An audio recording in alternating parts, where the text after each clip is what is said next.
یا تو آپ اللہ کے غلام بن جائیں یا پھر خود معافی مانگ لیں، دو ہی آپشن ہے آپ کے، ورنہ ککھ نہیں رہنا، یقین جانیں۔ آپ صلی اللہ علیہ وسلم نے فرماتے ہیں کہ میری امت میں سب سے زیادہ مفلس وہ شخص ہے جو یوم قیامت والے دن آئے گا تو اس کے پاس نیکیوں کے پہاڑ ہوں گے، اور جب اس کا حساب ہوگا تو اس کے پاس بدیوں کے گناہوں کے پہاڑ ہوں گے۔ تو صحابہ حیران ہو گئے کہ یا رسول اللہ یہ کیسے ہوگا؟ تو آپ فرماتے ہیں کیوں کہ اس نے لوگوں کا حق مارا ہوگا۔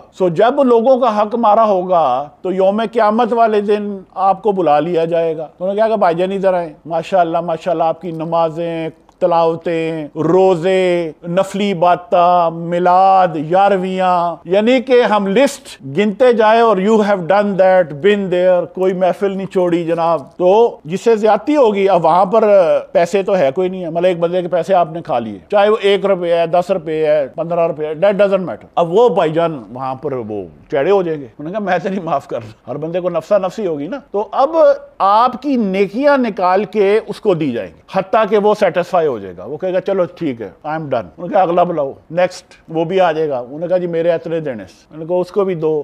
آپ کے جو پہاڑ ہے ان میں سے جب تقسیم کیا جائے گا اب پہاڑ ختم ہو جائے گا۔ اب فرشتے جو بیٹھے ہوں گے تو جب اگلا آئے گا نیکسٹ، تو وہ کہے کہ بولا اس کے پاس تو کچھ بھی نہیں ہے، اب جو تھا وہ تو دے دیا ہوا ہے۔ انہوں نے کہا کوئی بات نہیں، وہ جس کے اس نے دینے ہیں نا اس کی گناہ ہیں وہ اس کے کھاتے میں ڈالو۔ ریورس۔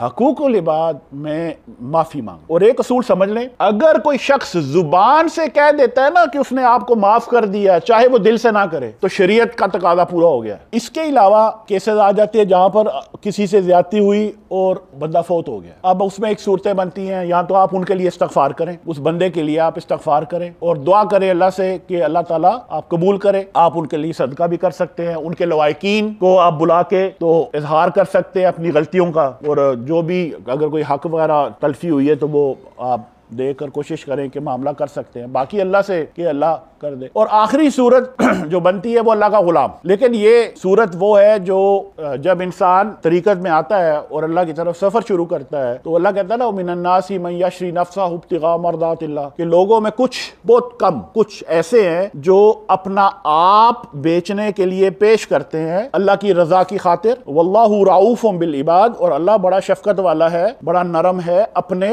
بندوں، اپنے غلاموں کے ساتھ۔ اب یہ بندہ چاہ رہا ہے کہ میں اللہ کی غلامی اختیار کروں، میں عبداللہ ہو جاؤں، اللہ کا بندہ، اللہ کا غلام۔ اس کے لیے کیا ہوتا ہے کہ آپ جا کے کسی شیخ کے ہاں، اب بیت بیعون ہوتا ہے، بیع کہتے ہیں کسی عربی میں کہتے ہیں کسی چیز کو بیچنا، یہ جو لفظ بیت نکلا ہے نا، یہ اب بیچتے ہم کس کو ہے؟ شیخ کو نہیں، بیچتے ہم اللہ کو ہیں۔ اصول یہ ہے کہ ہم کسی ایسے بندے کے پاس جاتے ہیں جو ہمارا سودا کر دے، تاجر ہوتا ہے نا، تو ہم جا کے ان کو گلیں گے، ان کا یار میری رسائی نہیں ہے، یہ میرے پاس مال ہے، آپ اس کو بیچ دو، کیونکہ آپ تو ڈیلی ٹریڈنگ کرتے رہتے ہیں تو آپ بیچ دو۔ تو ہم شیخ کے پاس جا کے اپنا آپ پیش کر دیتے ہیں اور بولتے ہیں حضرت یہ جو ہے جو کچھ بھی ہے نا یہ آپ اللہ کو بیچ دیں۔ شیخ کیا کرتے ہیں؟ وہ کہتے ہیں یار ایڈا گندا سامان، یعنی کہ اتنا ناقص گند ہے یہ، تو ادھر تو کسے نے خریدنا؟ تو وہ کیا کریں گے کہ وہ اس کو سنوارنا شروع کر دیں گے، وہ ہماری ذات کو نکھارنا شروع کریں گے، ہم سے استغفار کرائیں گے، ہم سے ذکر و اذکار کرائیں گے، ہمیں نماز کا پابند بنائیں گے، ہمیں روزہ، زکوٰۃ، شریعت کا پابند، اس کے بعد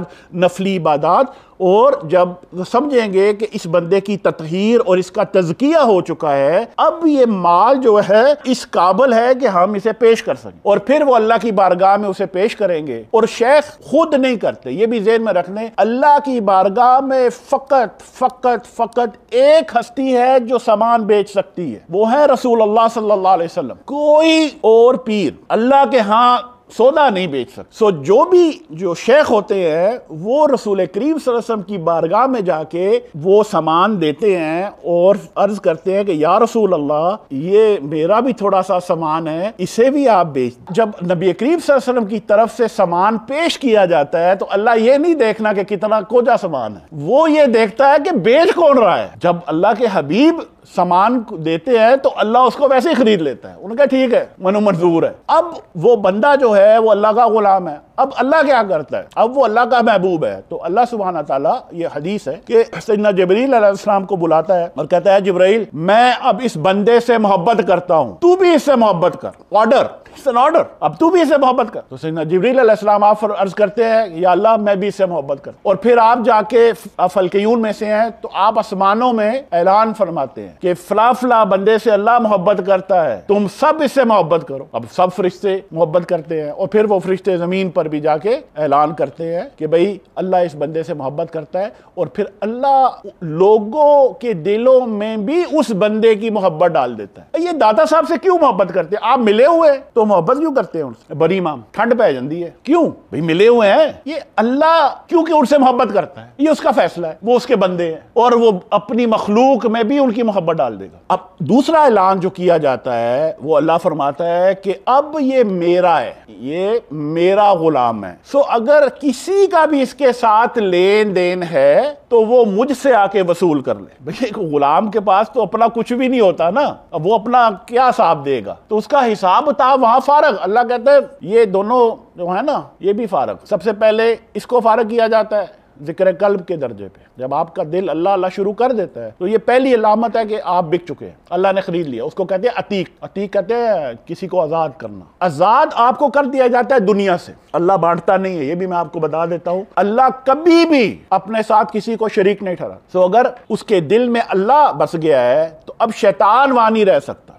आपके हाल में क्या अल्लाह शैतान के साथ ये सौदा होगा, उन्हें क्या यार अद्धा तू ले ले तो अद्धा मेरा, यानी कि ये आधा गुलाम तुम्हारा है और आधा मेरा है। अल्लाह को मंजूर होगा? सवाल ही पैदा नहीं होता। सो उसके दिल में से अल्लाह निजासत को निकाल लेता है। तो जब हम ये अल्लाह अल्लाह करते रहेंगे तो अल्लाह से एक रिश्ता कायम हो जाएगा, उससे मोहब्बत हो जाएगी, उससे इश्क हो जाएगा। फिर कहते हैं ना वो रूह विच अल्लाह करेगा। आप अल्लाह के बारे में सोचोगे तो आपकी आंखों से आंसू जारी हो जाएंगे, इतनी मोहब्बत हो जाएगी अल्लाह से और समझ ही नहीं आती कि उसका शुक्र अदा कैसे करें। सबसे बड़ा उस वक्त अलमिया ये हो जाता है आप कुछ भी करो शुक्र नहीं। अब आंसू क्यों निकलते हैं? आंसू तब निकलते हैं जब अल्फाज नहीं मिलते। तेरे करम का करूं शुक्र कैसे अदा, वह है ना कोई नात शायद।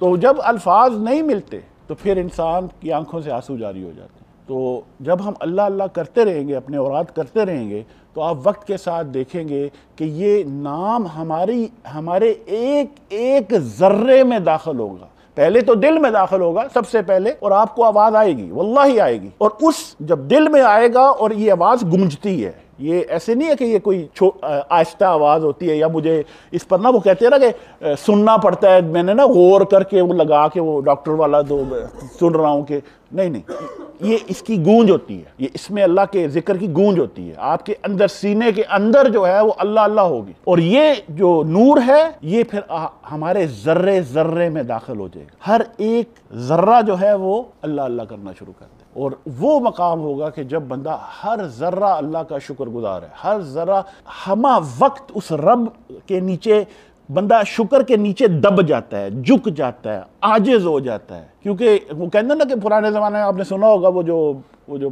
ट्रेडिशनल मूवी चौधरी साहब होते हैं, फिर वो गरीब बाबा होता है, वो कहता है चौधरी साहब मेरी पग तो कदमा च। तो फिर हम लोग भी ना अपनी सब कुछ उठा के उस रब के सामने हम झुक जाते हैं। तो इसकी कुंजी सर है ये इसमें अल्लाह, जितने भाई इसमें अल्लाह पर बिल्कुल कॉम्प्रोमाइज़ नहीं करना। ये बज़ाहिरन हमें पता नहीं चलता, महसूस नहीं होता कि इसका कुछ असर हो रहा है। अब मैं बैठा हुआ हूँ तो अगर मैं कर रहा हूँ जो भी है, मैं लोग अल्लाह अल्लाह अल्लाह अल्लाह अल्लाह, अब बज़ाहिरन फील हो रहा है कि ये क्या है, लेकिन ये इतना इम्पैक्ट है इसका कि हमें अंदाजा ही नहीं है। और पता तब चलता है जब दिल शुरू हो जाता है, और आप दंग हो जाएंगे कि जिस दिन वो शुरू होगा आपको शौक लगेगा, आप कहेंगे यार ये आवाज़ कहाँ से आ रही है अंदर से।